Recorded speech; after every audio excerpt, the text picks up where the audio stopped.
My name is Eddie Morris, consultant in obstetrics and gynecology at the Norfolk and Norwich University Hospital Foundation Trust. We've put together this video on what to expect on the day of your planned caesarean section and subsequent stay. We hope it will give you more information about our maternity unit and also help answer any questions you may have. A mother and her partner have very kindly allowed us to follow their journey on their special day. We're really grateful for their help and time, and we hope you enjoy this video. Hello, my name is Babu and I'm a doctor in obstetrics and gynecology at the Norfolk and Norwich University Hospital. We will be both taking you through a journey of one woman who has kindly allowed us to follow her, her partner and of course their baby on their special day. So Anna, can you tell us a little bit about what women can expect when they arrive onto Blakeney Ward before their caesarean birth? Hello, my name's Anna and I'm one of the midwives at the hospital. Firstly, when you and your partner come through to the ward, you'll be shown to your bed space where you will stay until you go down to the theatre. This is usually the same place you will return to afterwards. You may choose not to have a birthing partner, but most women choose to bring their life partner, husband or wife, friend or family member. The midwife that will be looking after you will come and say hello and feel your tummy and explain what is going to happen. The midwifery care assistant will come and check your blood pressure and help you to put on your special gown and stockings. She will go through a theatre checklist with you and help you to put on your patient identity labelled wristband. She will give your birthing partner theatre clothes to wear. The obstetrician will also come and chat to you and ensure that the paperwork is in order, such as the consent form. Babu will discuss this in more detail later. The anaesthetic doctor will also answer any final questions you have. Are women given an exact time on when they will go to theatre? While we do have a theatre list planned, due to unexpected emergencies that may occur on the delivery suite, we are not able to give you an exact time, but we aim to keep women updated as best as we can. In very rare situations, planned caesarean sections can be cancelled and rearranged. Once again, we will keep you updated. When you see the doctor before your caesarean birth, he or she will go through the consent form and answer any specific questions you have. This is a form that has information on the risks and the benefits of a caesarean section. You will sign this with your doctor. If at any point you are unclear about anything or have any questions, then please ask. Okay Louise, so can you just tell me a little bit about why you're having a caesarean section today? Well, we had a previous emergency caesarean, so I know when we came out of the procedure they said you can have a normal natural birth, so I was reassured that if I did want to have a second child that it would be all okay and I could make the decision when that happened. But we've sort of spoken about it from really the word go. And as soon as we found out I was pregnant again, we started sort of the dialogue and talking about it, discussing it, pros and cons, and weighing up the risks. And although we felt that it was quite stressful last time, we felt that the benefit outweighed the risk. You know, it was a totally different scenario because Eliza was coming out in an emergency procedure, and we felt that having an elective caesarean next time would be much less stressful. Even though we'd spoken about the recovery, we knew that the recovery would take longer, you know, I wouldn't be driving for a while.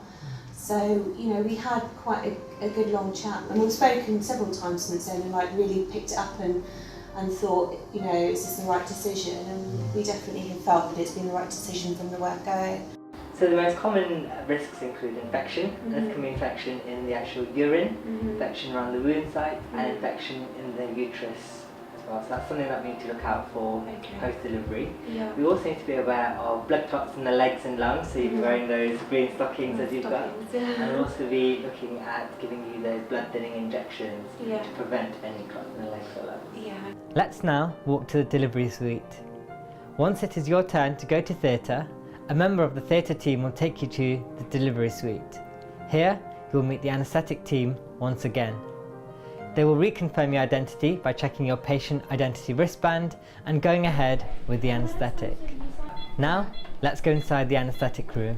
In general, we do two different types of anaesthetic. One is that we can put you to sleep, and it's really rare because it's not as safe after regional anaesthesia, which is the commonest one used for cesarean section. About 95% of our women have a regional anaesthesia.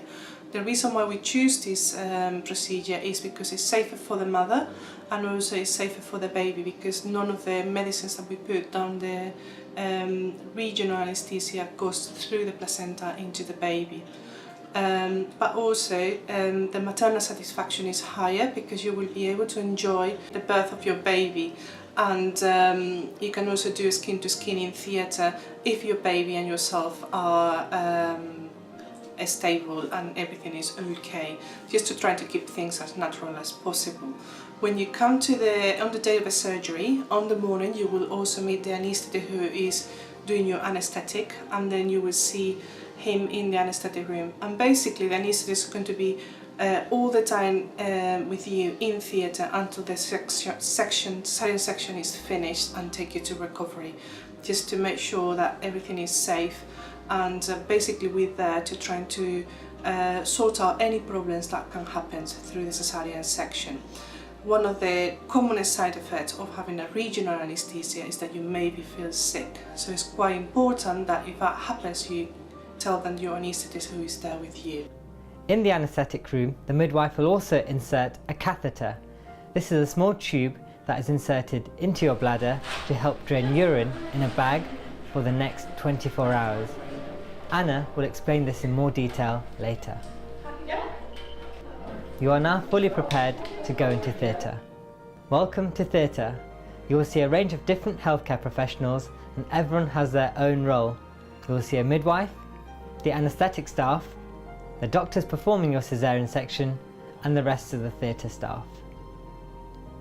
You will now see a bird's eye view of the theatre. Here is the bed where you will be in. Your birthing partner can also sit at your side. This area is where the baby will be assessed once born. Your anaesthetist will sit behind you. They will always be with you. Your surgeons will be here. The rest of the theatre team are also here to help you. We want to make sure that your operation is done safely. Therefore, when you arrive into theatre, we will do another identity check with our paperwork. The team will introduce each other, and the surgeons will clean your tummy with an antiseptic solution. We will then put a drape over your tummy. This drape also acts as a screen between you and the surgeons. Only when all the members of the team are happy, the caesarean section will begin. You should be in and out of theatre within 1 hour and 30 minutes. But of course, this time can vary due to the possible complexity of each birth. As the team deliver your baby, you may feel pulling and tugging sensation, but you will not experience pain. Lots of the team members will be there to answer any questions or concerns that you have. We also have a radio in theatre, and so you may choose to have some quiet music in the background. Once your baby is born, the team can lift the screen down for you to see your baby before he or she is handed to the midwife. Your baby will be given to you for direct skin-to-skin contact as soon as possible. Once the procedure is complete, we will transfer you from the theatre bed and onto the ward bed, as seen in this clip. Now, let's go to the recovery room. Once the caesarean section is done, we will transfer you directly to the recovery area. This room is directly next to the theatre that you will be in. Unless there is a specific reason, we always aim to keep mum, baby and partner together. The recovery nurse will look after you and do your observations. The midwife will also be present and will help you with breastfeeding and any other issues that you have. Generally speaking, we will be in the recovery room between 1 and 2 hours. This will be decided by the recovery nurse, midwife or doctor. So when mums first come to recovery following a section, we like to support mums in feeding, and this mum's breastfeeding, so we've had lots of skin to skin with baby, and baby's already had lots of good feeds. So it's just supporting mum, make sure that mum is comfortable. We also check to make sure that her uterus is well contracted, and she's got a catheter in, so we make sure that that's draining well as well. And we have a recovery nurse here who is looking after our ladies, checking their blood pressure and their temperatures and their pulse. I'm really happy, really over the moon. We've got a healthy baby, and yeah, we're really pleased that we've been through this morning and we've got a positive, well, a great result, really. Sure words can describe it. Oh, I'm very pleased to have a boy and a girl. yeah. And I've got a healthy baby and a healthy wife. Once you leave the recovery area, you'll go through our delivery suite and go to the postnatal ward. This is Blakeney ward, the ward that you arrived in the morning. Occasionally, sometimes women will go to the antenatal ward on CAESAREAN. We will keep you informed as best as we can. Anna, please can you tell women what to expect once they arrive back onto the postnatal ward? Yes, of course. When you come back to the ward, wheeled on the bed, you will have your baby skin to skin on your chest and will already have been helped to feed in recovery. Most women have a drip in their hand with fluids running through. This is called a cannula. You will also have a self-retaining catheter with a tube draining urine from your bladder into a collection bag. This comes out the next day once you are up and about. We do regular observations when you return to make sure you are keeping well. We also need to look after your pressure areas to prevent bed sores, so you need to turn at least every 2 hours. You should feel quite numb initially, so we will help to get you to turn over. We encourage you to eat and drink after you return to the ward. You will have a special dressing over your wound which stays in place for up to 5 days. Sometimes you have another extra dressing on called a pressure dressing, which comes off after 6 hours. You will have a sanitary towel between your legs to help absorb any blood from the vaginal area, which is a normal part of giving birth. It's important to continue skin-to-skin contact with your baby and feed regularly. We don't want you to fall asleep with the baby in the bed, so ask you to ring the bell if you feel sleepy and we can put baby back into the cot. We have a no co-sleeping policy in our unit. This means we do not want you to fall asleep with your baby in bed with you. 4 to 6 hours after the birth, the midwifery care assistant will test the baby's oxygen levels by performing pulse oximetry. This is where a reading is obtained by attaching a small probe to the baby's wrist and ankle. This tells us that the baby's oxygen levels are as they should be. Approximately 6 hours after the operation, most women have a wash and sit out by the side of the bed. It is very important that you start to move about as soon as possible to avoid complications with blood clots in your legs and to reduce pain. This usually happens about 6 hours after your delivery. You will have regular pain medication prescribed, which will be given at set intervals to keep you comfortable. These pain medications are safe for the baby during breastfeeding. Are partners able to stay on the ward? Many women prefer their birthing partners to stay with them and to continue to offer support, and can stay overnight. The ward has set visiting hours for the other friends and family who you wish to see in hospital. The midwives and the midwifery care assistants continue to provide help and support during the night. The following day after the caesarean birth, what type of health professionals will see the woman and her baby? There are many different healthcare professionals who come to see you. The doctors usually come early the next morning or later in the afternoon. The phlebotomist comes to take some blood. Staff from the neonatal team or a midwife neonatal examiner will come to check the baby. Your baby's hearing will be checked by the hearing screeners. The physiotherapist will come to talk about postnatal exercises. The Bounty team, a non-NHS company who provide the Bounty bags, will also offer to take a photograph of your baby at a charge if you would like this. The midwives and maternity care assistants continue to offer you care and support during the day. So Anna, when can women expect to go home? All the team members need to be happy.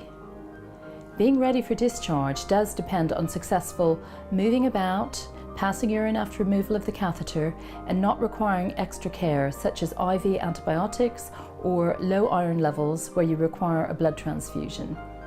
Your midwife will prepare discharge paperwork on the computer and give you discharge information, leaflets and a talk before you can go home. Please bear in mind, this can take up to a few hours after the decision has been made to discharge you. Your community midwife will visit you at home the next day. I hope this has given you an understanding about what your experience before and after your elective caesarean section will be like.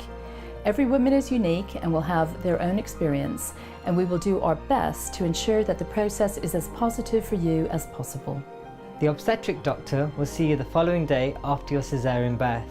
They'll answer any specific questions you have a look at the wound dressing, and make sure that you are safe to be discharged home. They will talk to you about reducing the risk of developing blood clots in the legs and lungs, and quite often women will go home on a blood thinning injection called dalteparin. The duration of this injection can vary from either 10 days or 6 weeks. Your midwife or doctor will talk to you about this in more detail if appropriate. Once again, please ask if you have any questions. I think it's 5 weeks now. About so 5 weeks. Yeah. Has that time gone quite quickly? Or? It has in some respects. Yeah, it's been really good being at home and trying to sort of settle down into a little bit of a routine, but it still feels quite new. But we were very lucky. We were out the next day, so which was brilliant to get home and start sort of getting a family routine, really. Yeah. And settling down. Yeah. And how's it been with little Eliza? Eliza, do you want to come in the picture? Come on then. No? Yeah, she's been really good actually. She's really accepted having a little brother, and she's been an angel really with having him here at home. So it's worked really well. When we did have the appointment in the hospital before the pre-operative appointment, that was really good. That was very reassuring. And speaking to the anaesthetist then as well, I found that very reassuring because, again, I wasn't sure if the epidural would be the same or if it would be different and how it would affect me. So that was good to talk through the whole procedure before and understand what was going to happen this time. So that was good. Good girl. That's wonderful. Good waving. We hope this video has given you an understanding of what to expect on your special day. At the Northern Norwich University Hospital, we are always here to help. We wish you all the very best with your ongoing pregnancy and birth.